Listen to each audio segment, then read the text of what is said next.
through your walls. All kinds of other things that could break through walls for trying to follow suit. So I was like, all right, I don't know what I be talking about half the time. Just trying to get in with my conversation.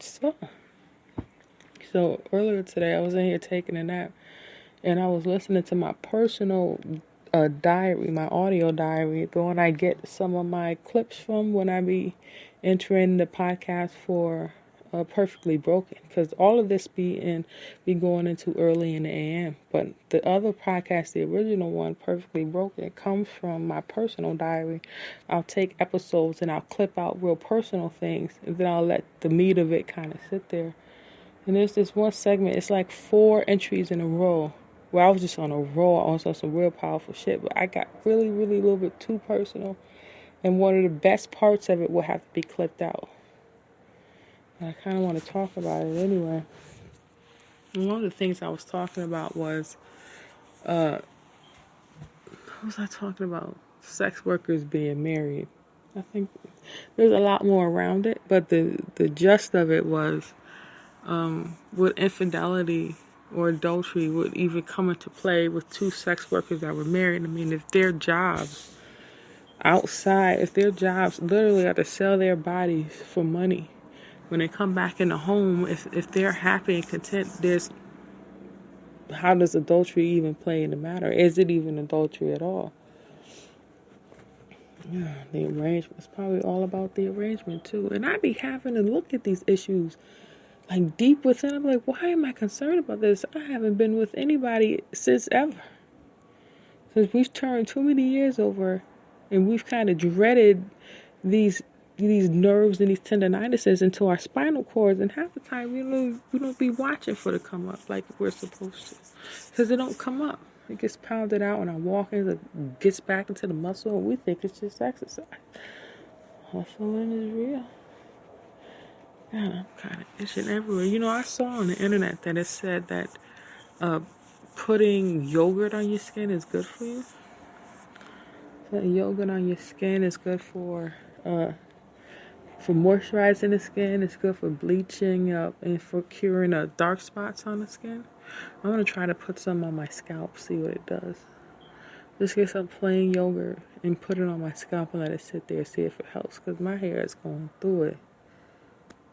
My shit is going through it. And I applaud the boys and the men, because they don't perm their hair. They just go get haircuts. They don't perm their hair. They're not putting gel in it and all that other bullshit.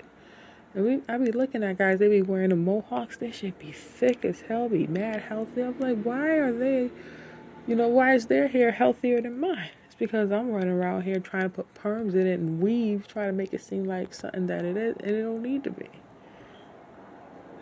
I don't know. I know these things, but I know.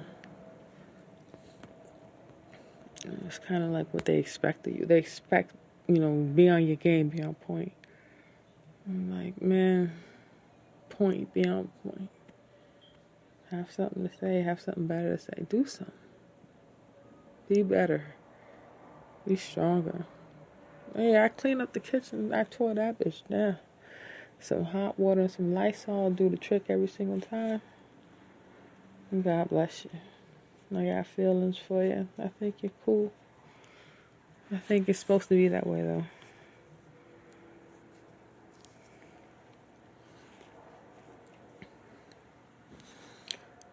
Yeah, so I'm not going to get too much into my business, but I just wanted to touch bases with you. You know what I mean? I tell you that, I always think about you. Got your best interests at heart. I know things are going slow. You've been in this house for 2.5 years, but this is your break away from life. You've settled down so much. You found so many parts of yourself that was out there. I'm just fucking proud of you. I'm fucking proud of you. I don't know what else to say. I don't know how many mornings you ducked out of this house to work and you just got opened from every which way, and everything you thought was out before you can even put a lock on it. And just explaining yourself to people who wasn't listening, and being there for people who didn't care, and spending your time and your money on people who were just using it and taking it and then passing you off to the next thing. Giving niggas access to you that didn't deserve it. And now God pulled you out of it, and then you got a chance to stuff all your innards back in, and stuff all your ears back in, all that stuff in it that made you good. You got a chance to clean it up a little bit and stuff it back in, and I'm proud of you. Don't you ever be ashamed of what you got to do to keep yourself clean. That ain't nobody's fucking business. I'm proud of you. I think you smell like roses, like bones and roses, and that's the God honest truth.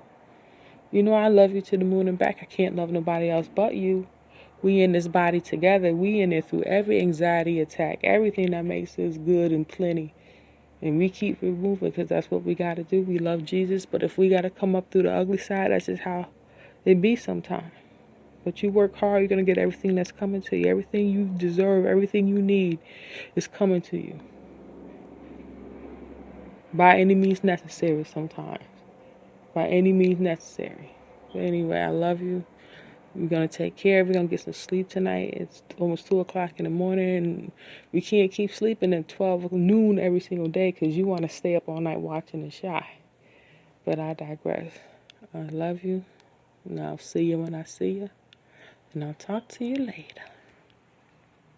As much as I thought I could plan a podcast, that is not going to happen. I do not have the mindset to sit here.